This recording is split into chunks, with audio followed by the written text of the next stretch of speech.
안녕하십니까. 이렇게 신약 성경에서 만나 뵙게 돼서 반갑습니다. 또한 우리 신학교에 오셔서 이렇게 공부할 수 있는 기회를 가진 것에 대해서 하나님 앞에 감사드리고, 또한 저도 이렇게 전할 수 있는 기회가 주어져서 감사드립니다. 그러면 제일 첫 번째, 우리가 신약 성경에서 여러분들 신약 성경 전체로 보면 약 10권째 복음 시대에 대해서 공부하고자 합니다.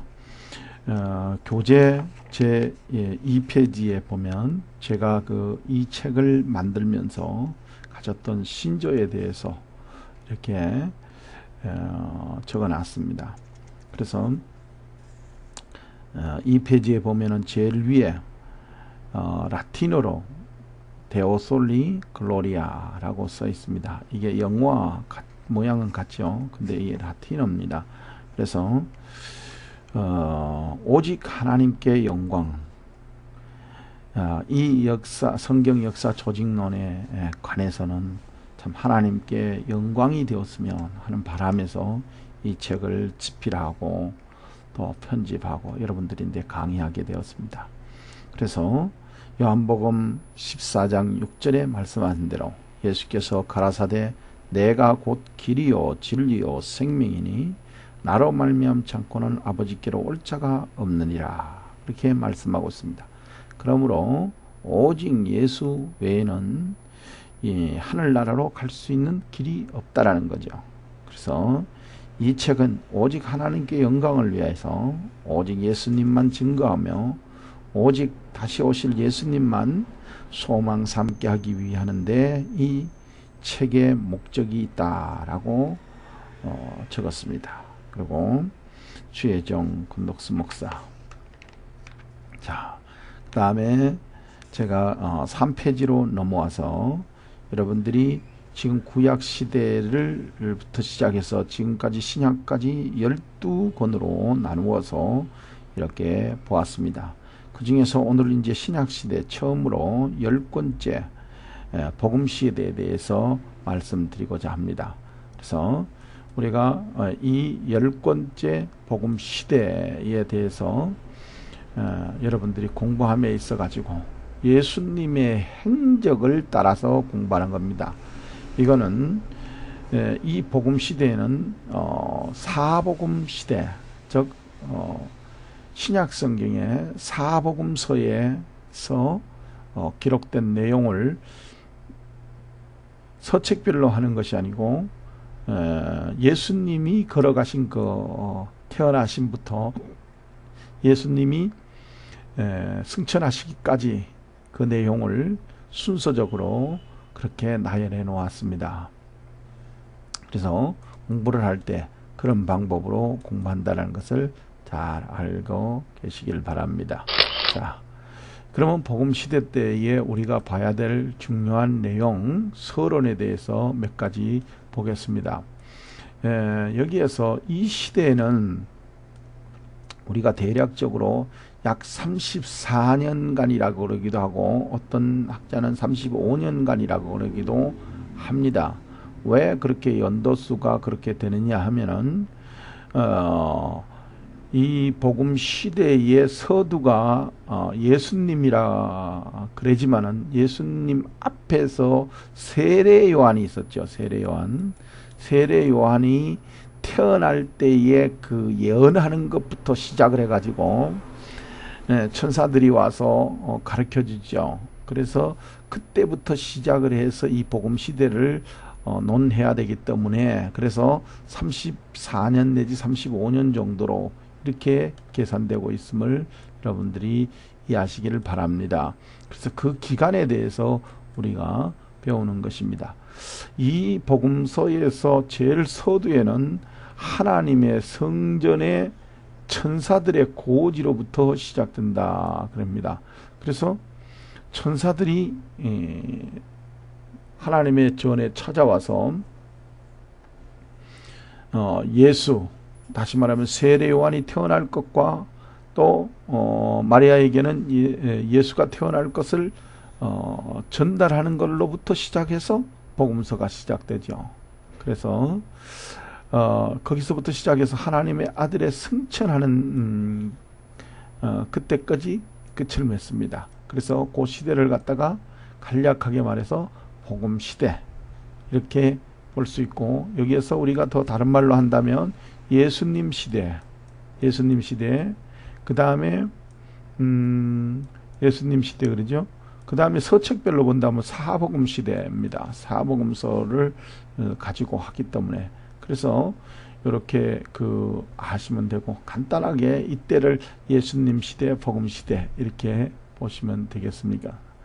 그런데 구약이 하나님의 형상을 따라 지음받은 인간으로서 시작되었듯이 이 시대에서는 인간이 형상을 입은 하나님으로부터 시작된다 하는 것을 아시길 바랍니다. 구약에서는 인간이 하나님의 형상을 입으셨잖아요. 그러나 여기에서는 하나님이 인간의 형상을 입은 걸로부터 시작된다. 그 다음에 하나님의 형상을 따라 지음받은 인간은 에덴 동산, 즉 하나님의 지어주신 동산에서 사단에게 패배를 당했습니다. 그러므로 말미암아서 인간의 형상을 입으신 하나님은 거친 광야에서 사탄을 완전히 패배시키는 이런 역사를 바라는 것이 바로 이 시대입니다. 그래서 이 시대를 좀 더 구체적으로 보면은 여기 두 가지가 나오는데, 이 복음 시대에는, 복음 시대 이전에는 뭐라고 할까요? 양이 목자를 위해서 죽었죠. 구약에는 전부 다 양들을 거기에 있는 그 사람들을 위해서, 또 목자들을 위해서 다 양이 생명을 바쳐서 제단에 드려졌습니다.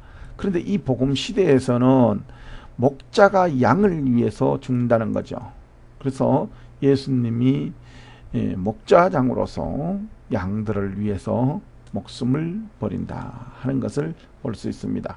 그래서 주께서 탄생하실 때에 그분은 경배하려 온 동방박사가 있었습니다. 근데 이때에 들고 온 그것이 있는데, 그때에 황금과 유황과 몰약 등 뭐 이런 것들이 있다. 왜 이것을 들고 왔느냐 하는 거.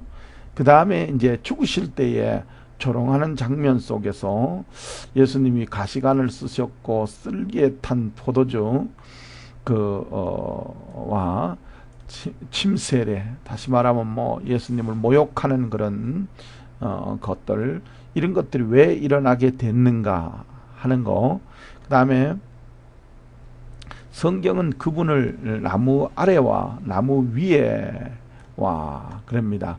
그리고 또 나무에 달린 자, 나무에 달린 죄인들을 구원하시는 분으로 묘사하고 있다 하는 것을 잘 기억하시기를 바랍니다. 그래서 또 거기에는 거친 바다를 잠잠케 하시고 열매 없는 나무가 저주를 받는 내용들을 이런 내용들을 쭉 삽입해 놨습니다. 그래서 예수님이 왜 성경에서 이런 것을 보여줬는가? 성경에 나타난 8번의 부활 중에 3번의 부활이 예수님 시기에 있었는데, 그때 야이로의 딸, 그 다음에 가브의 아들 나사로, 죽은 나사로가 살아나는 거, 이렇게 해서 3사람이 죽었던 자가 예수님의 그 은혜로 이들이 살아나죠. 그래서 그런 것들, 성경의 증언에 따라 꿈을 꾸었던 목수가 확신하게 되고, 부인했던 제자들이 믿음을 회복하게 되고, 뭐 이런 내용들. 그 다음에 이제 우리는 높은 하늘과 깊은 무덤에 들어오시는 대화들을 우리는 알 수 있습니다. 그래서 여기에 보면은 뭐 창기들도 나오고 또 위선자들도 나오고, 그 다음에 여기에 교회 성만찬, 지상명령 뭐 이런 내용들이 이제 쭉 하시고, 마지막으로 보면은 예수님이 자신을 가리켜서 자신에 대한 증거를 하려면은 이거를 봐야 된다고 그렇게 말씀하시는 걸 볼 수 있습니다. 그게 바로 요한의 제자들이 물을 때에, 세례 요한의 제자들이 물을 때에 그 답한 장면이죠. 눈먼 자가 보고 귀머리가 들으며 벙어리가 말을 하고 안질뱅이가 걸으며 죽은 자가 일어나고 귀신 들린 자가 고침을 받으며 죄인이 구원을 받는다. 이렇게 말씀했었습니다. 뭐냐면 이 내용이 이런 내용들이 한마디로 말해서 예수님을 증거하는 입증한다. 구세주 메시아를 입증하는 내용이다. 이렇게 그 세례 요한의 제자들이 와서 세례 요한의 물음에 답할 때 이렇게 말씀하는 것을 볼 수 있습니다. 자, 그 다음에 예수님의 행적을 간략하게 본다면은 우리가 이 서론에서 예수님의 행적을 우리가 따라 공부함에 있어서 몇 가지의 그 중요한 내용을 보는데, 우리 예수님이 이때 당시에 그 걸으신 걸음을 갖다가 우리는 공생애 이렇게 말을 합니다. 그래서 공생의 기간을 보통 3년으로 그냥 그렇게 대략적으로 알고 있습니다. 그리고 이 공생의 기간에 3년을 걸으시면서 그 많은 그 일들이 우리에게 메시아의 증거로 보여지죠. 성경을 자세히 연구해 본 사람이라면은 예수님에 대해 가지고 정말 예수님이 예수님구나, 이렇게 예수님이 메시아구나, 예수님이 그리스도구나 하는 것을 정확하게 이해할 수 있다는 거죠. 그래서 우리가 성경을 또 예수를 믿는 데에는 방법이 여러 가지가 있을 수 있습니다. 어떤 사람은 열심히 기도해서 기도해 가지고 열심히 믿는 사람이 있고, 또 그 다음에 이제 뭐 어떤 사람들은 성경 공부를 열심히 해 가지고 또 믿는 사람이 있고, 이렇게 그 성경을 예수 믿는 데의 방법은 여러 가지가 있을 수 있습니다만은, 그러나 성경을 기도하는 것과 성경을 보는 것과는 거의 뭐라고 그럴까요? 이 비중이 맞아야 된다 그럴까요? 어떤 사람은 이렇게 제가 이 책들을 읽어보지만은 너무 성경적이 아닌 그런 그 기도에 너무 치중을 해서 성경적인데 왜곡되게 하는 경우가 너무 많이 있고, 어떤 사람은 성경적인 것에 너무 치우치다가 보니까 이 뭐라 그럴까, 성령에 대해서 잘 이해를 못하는 부분들이 많은 것 같아요. 그래서 이런 것들을 좀 더 그 명확하게 하기 위해서는 성경 공부를 함으로 인해 가지고 예수를 명확하게 알게 되고, 또 그 다음에 기도함으로 인해서 확신을 얻게 됩니다. 히브리서 12장에 보면은 1장 3절에 1절과 3절에 보면은 이러므로 우리에게 구름같이 둘러선 허다한 증인들이 있으니 모두가 무거운 것과 얽매이기 쉬운 것과 죄를 벗어버리고 인내로 우리 앞에 당한 경주를 경주하며 믿음의 주요 온전케 하시는 이 예수를 바라보자. 예수를 바라보자. 자, 여기서 예수를 바라보자. 그 다음에 이제 저는 그 앞에 있는 즐거움을 위하여 십자가를 참으사 부끄러움을 개의치 아니하셨으니 하나님의 보좌 앞에 있으셨느니라. 너희가 피곤하여 낙심치 않기 위하여 죄인들이 이같이 자기에게 거역한 일을 참으신 자를 생각하라. 자, 생각하라.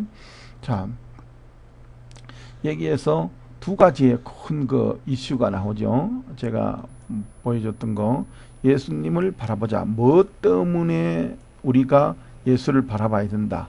그 다음에 무엇 때문에 예수를 생각해 봐야 된다. 이렇게 두 가지로 나눠져 있는 것을 볼 수 있습니다.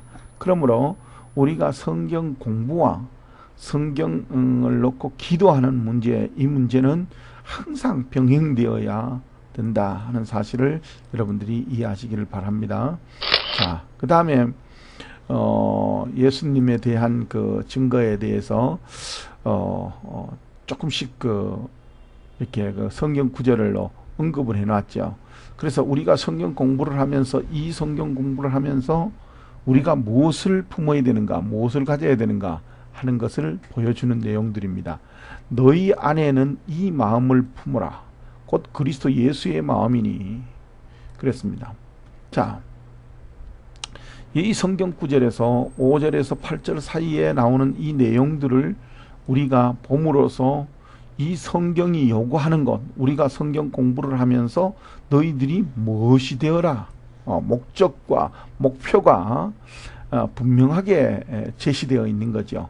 그래서 예수님도 이렇게 했으니까 너희들이 예수 그리스도의 마음을 품는 것이 예수 그리스도의 공부하는 데 중요한 내용이다. 이렇게 말씀하시는 거고, 그 다음에 고린도 후서 4장 8절에서 11절 내용으로 봤을 때에는 뭐냐면, 너희들이 예수 믿는다고 해가지고 어려움이 없는 게 아니라 사방으로 우겨싸임을 당하여도 쌓이지 아니하며, 답답하여도 일을 당하여도 낙심치 아니하며, 핍박을 받아도 버림받지 아니하며, 거꾸로뜨림을 당하여도 망하지 아니하고, 우리가 항상 예수 죽으심을 몸에 짊어짐은 예수 생명도 우리 몸에 나타나게 하려 함이라. 우리가 산 자가 항상 예수를 위하여 죽음에 넘기움은 예수의 생명이 또한 우리 죽은 육체에 나타나게 하려 함이니라. 죽을 육체에 나타나게 하려 함이니라. 다시 말하면 우리를 통해서 예수 그리스도의 생명이 다시 한번 나타나는 역사, 이런 것이 우리 믿는 믿음 안에서 중요하게 작용할 것이다 하는 것을 보여주는 중요한 내용입니다. 그래서 우리가 세상으로부터 우겨싸임도 당하고 답답함도 당하고, 그 다음에 낙심도 하고, 그 다음에 핍박도 받고 거꾸로 뛰임을 당하지만은, 그러나 그 모든 것이 예수 생명이 우리 몸에 나타내게 하려 합니다 라고 말씀하시는 것을 이해하시기를 바랍니다. 자, 그 다음에 넘어가서 보면은, 우리가 아무리 이 얘기를 했다 하더라도, 이 얘기에 대해서 이 성경 구절을 봤다 하더라도 우리가 그래 이렇게 확신적으로 말하기는 어렵다는 거죠. 그런데 고린도 후서 3장 18절에 보면은, 우리가 다 수건을 벗은 얼굴을 보는 것 같이 주의 영광을 보며 저와 같은 형상으로 화하여 영광으로 영광에 이르리니 곧 주의 영으로 말미암음이라.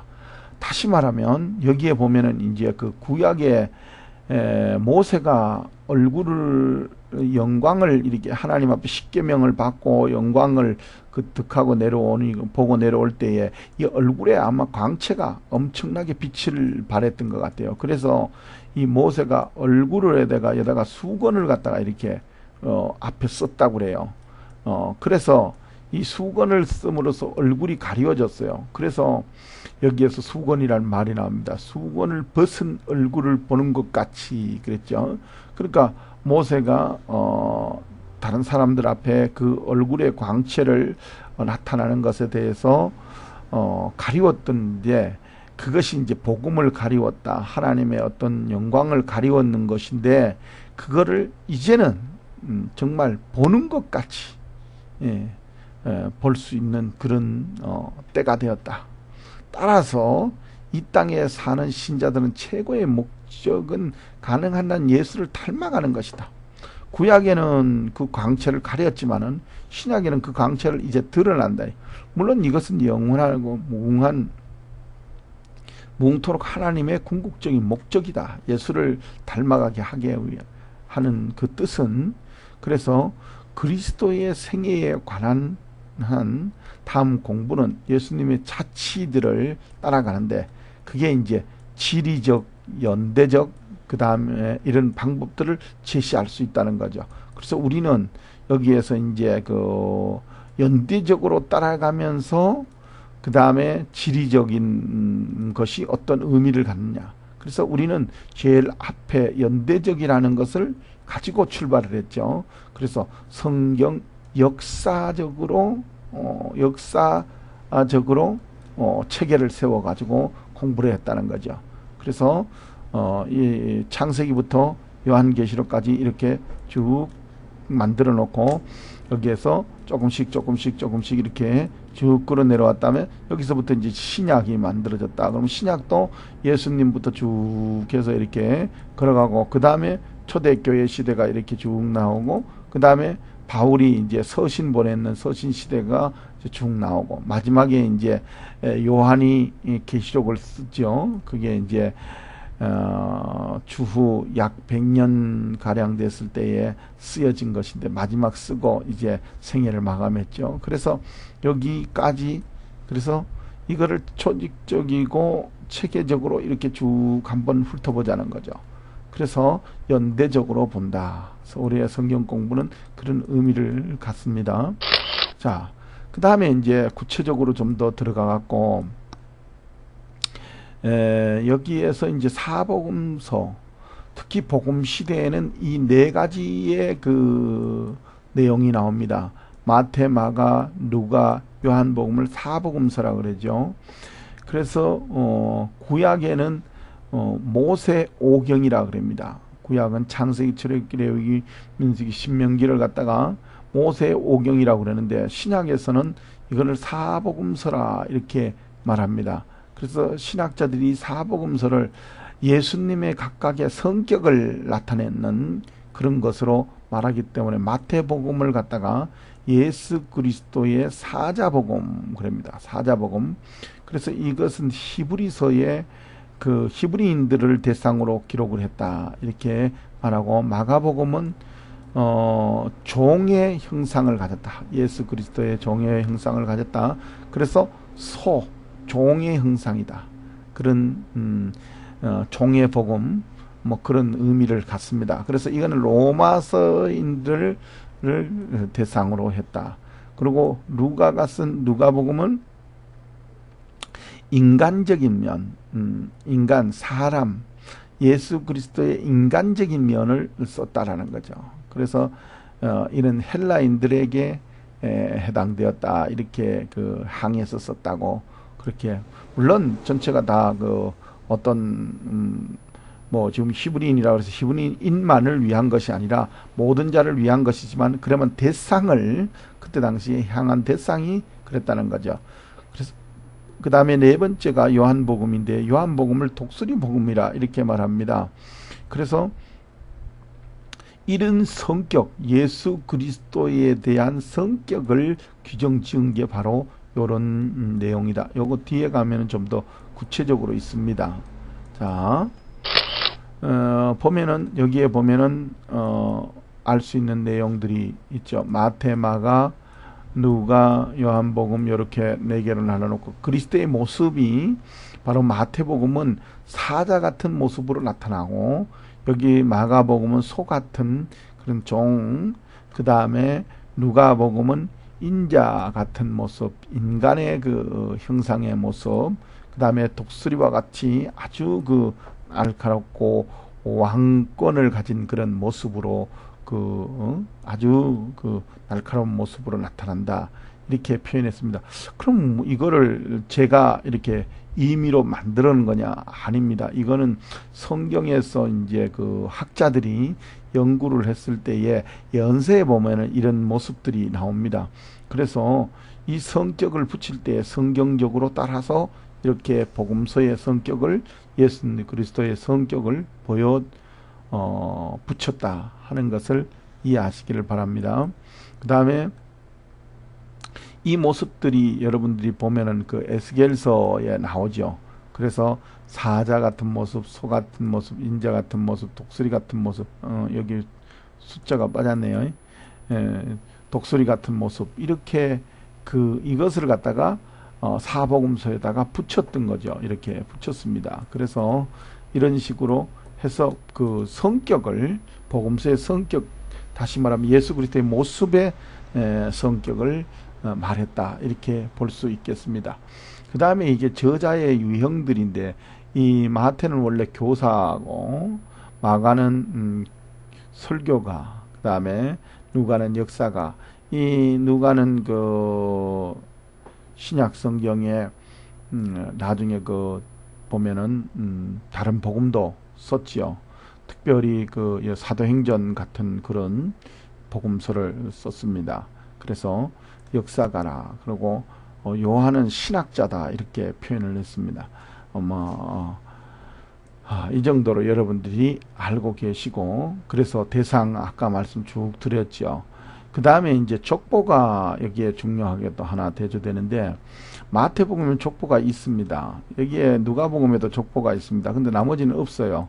그런데 여기에서 왕은 왕이기 때문에 왕으로서의 왕은 족보가 있어야 한다, 이렇게 말하고, 인간도 완전한 인간은 족보가 있다. 그런데 나머지는 한마디로 말해서 종은 족보가 필요가 없죠. 그 다음에 독수리도 필요가 없고, 그런 의미에서 족보가 양쪽에는 있는데 양쪽에는 또 없다 하는 것을 말씀드릴 수가 있습니다. 그래서 여러분들이 이런 거를 잘 기억하시고 한번 공부하는데 앞으로 공부할 때에 참고하시길 바랍니다. 자, 이제 서론을 마치면서 우리가 꼭 봐야 될 것이, 복음서의 시작은 어떻게 보면은 예수님이지만은 예수님에 앞서서 일했던 사람이 세례요한입니다. 이 세례요한은 짧은 생애성 안에 몇 마디 안 하고 생애를 마쳤지만 그래도 구약에서 예언된 그 중요한 인물이라는 거죠. 말라기가 예수님이 오시기 전에, 메시아가 오기 전에 엘리야가 와야 되겠다. 그런데 그 엘리야를 이 세례요한을 가리켜서 하는 말이라고 예수님이 분명히 말씀하고 있습니다. 그래서 이 세례 요한에는 사명이 있었어요. 그것은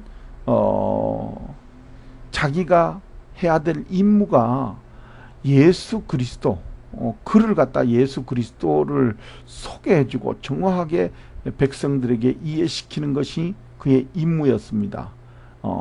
그래서 요한은 사명은 적절한 때에 세상의 참빛 그리스도를 위하여 증인으로서 그보다 앞서 가며 증거하는 것이었다, 이렇게 성경에서 분명히 말씀하고 있습니다. 요한은 이 빛은 모든 사람에게 구원을 베푸는 것이다. 그런데 이 빛, 예수 그리스도의 빛, 예수 그리스도에 대한 빛을 정확하게 소개해야 될 그런 임무를 가지고 있었다 하는 것을 여러분들이 이해하시기를 바라고, 이 빛이 왔으되 세상 사람들은 오히려 무시하죠. 그러므로 인해서 문제가 심각해지는 것을 볼 수 있습니다. 자, 그 다음에 여기 넘어가서 보면은 우리가 이제 세례요한에 대해서 좀 더 구체적으로 볼 수 있는데, 인간의 육신을 입고 왔으며 은혜와 진리가 충만한 이 빛은 회개하는 죄인들을 모두 하나님의 자녀로 변화시키는 것이나, 이처럼 하나님의 아들이 인자, 즉 하나님의 아들이면서도 인간의 모습으로 나타나셨다 이거죠. 그래서 인자가 되신 것은 인간의 자녀들이 하나님의 자녀들로 될 수 있도록 하기 위함이다. 요한복음 1장 11절에서 14절 말씀에 아주 기록해 놓았죠. 그래서 13절 말씀을 좀 더 풀어보면은, 우리는 구원의 출생으로서 계심으로 확신으로 말미암은 것이 아니라 오직 거듭남으로 말미암은 것이다. 거듭난다. 그러니까 이 말을 니고데모에게 말했더니 뭐라 그래요? 내가 모태에 다시 들어갔다 나옵니까? 그러잖아요. 근데 그런 의미가 아니라 성령으로 거듭나야 된다 그러잖아요. 그러니까 거듭남에 대해 가지고 우리가 실제로 모태에는 못 들어가지만 하나님의 모태에 들어갔다가 다시 우리가 하나님의 모태에서 나오는 그런 것을 거듭남, 오직 하나님으로 거듭나는 것, 그러니까 하나님의 모태로 들어갔다가 나오는 그 거듭남에 대한 의미, 그거를 우리 세상에게 알려주기 위해서 세례 요한의 임무였다. 그래서 요한의 임무를 감당하기 위해서 그는 약대 토록과 가죽띠를 띠고 음식은 메뚜기와 석청을 먹었다. 이는 그가 그 거룩한 소명에 진심으로 헌신했음을 보여주는 중요한 내용입니다. 그런데 이렇게 헌신했는데도 불구하고 세례 요한이 나중에 허무하게 죽는 겁니다. 정확하게 예수님을 갖다가 이분이 메시아라고 분명하게 그 세례를 받으실 때에는 하늘에서 성령이 그 머리 위에 비둘기같이 임하는 것을 보고 저기 가는 분을 보라. 저분이 바로 메시아다. 저분이 세상 죄를 지고 가는 어린 양이로다라고 분명하게 말하면서도 그를 갖다가 나중에는 감옥에 있으면서 뭐라 그러느냐, 오실 그이가 당신입니까? 아니면 우리가 또 다른 사람을 기다려야 됩니까? 의심하는 그런 장면을 보게 됩니다. 그 말을 들을 때 예수님이 아주 달리 말하죠. 인간의 놓은 자 중에서는 가장 큰 자이나 그가 하늘나라에서는 가장 작은 자가 될 것이다 라고 말씀하시는 걸 볼 수 있습니다. 그러므로 그의 그 사명, 백성들에게 준 요한의 메시지가 분명히 있다는 거죠. 분명히 있으면서도 불구하고 예수님을 분명하게 못 알아보는 참 안타까운 점이죠. 그래서 그는 그 소반에 목이 잘려가지고 담기는 그런 그 어처구니 없는 결과가 나오죠. 그래서 우리는 정말 사명을 잘 감당해야 된다. 하늘이 놓은 그런 사명자라도 사명을 감당하지 못하면 아무 의미가 없다는 거죠. 그래서 그는 마태복음에 말하기를 회개하라 천국이 가까웠느니라. 그 다음에 누가복음에 주의 길을 예비하는 자다 그렇게 말씀을 하고, 마태복음과 누가복음을 보면은 회개하고 세례를 받으라 그리하면 제사함을 얻으리라. 그가 그 강조했던 그 내용 중에 하나입니다. 그래서 이런 내용, 이게 세례 요한의 사명이죠. 사명. 그래서 우리는 자기에게 주은 메시지에 사명이 있다. 그거를 각자에게서 발견하고 연마하고, 세례 요한도 이 메시지를 가졌으면서도 불구하고 예수 그리스도를 명확하게 이 백성들을 통해서 백성들이 예수 그리스도에게 이렇게 명확하게 이해하도록 해줬어야 된다는 거죠. 그래서 우리는 여기에 마지막으로 생각해 보면은 무엇입니까? 아무리 큰 사명을 가졌다 하더라도 우리가 그 사명을 잘 알지 못하면 안 된다는 거죠. 여러분들이 잘 아신 대로 예수님 당시에도 이 예수님이 십자가를 지시는 가운데 우리가 사명 감당하지 못한 자 큰 인물이 바로 첫 번째가 세례 요한이죠. 세례 요한입니다. 요한, 세례 요한이죠. 그 다음에 두 번째가 누굽니까? 가룟 유다죠. 예수님 앞에 섰는데도 불구하고 가룟 유다가 이 참 하나님 앞에 배반하는 그런 자가 되고 말았습니다. 그래서 예수님이 십자가를 치러 가는 가운데에 크게 그 문제의 그 이슈를 가지고 있는 사람이 이 두 사람이라고 볼 수 있겠죠. 물론 다른 사람들도 있습니다. 니고데모 같은 경우에도 학자이면서도 예수님을 깨달았는데도 불구하고 그러죠. 아리마대 요셉 같은 경우에도 마찬가지고, 참 하나님의 그 모든 그 능력을 알고도 제대로 행동을 취하지 못한 사람들이 여럿 있다 하는 것을 아시고, 여러분들이 한번 우리가 이제 복음서, 복음 시대를 시작하면서 한번 기도하는 마음으로 또 깊이 생각하시면서 이 복음서를 대하시기를 예수님의 이름으로 축원드립니다. 공부하시느라고 수고 많으셨습니다.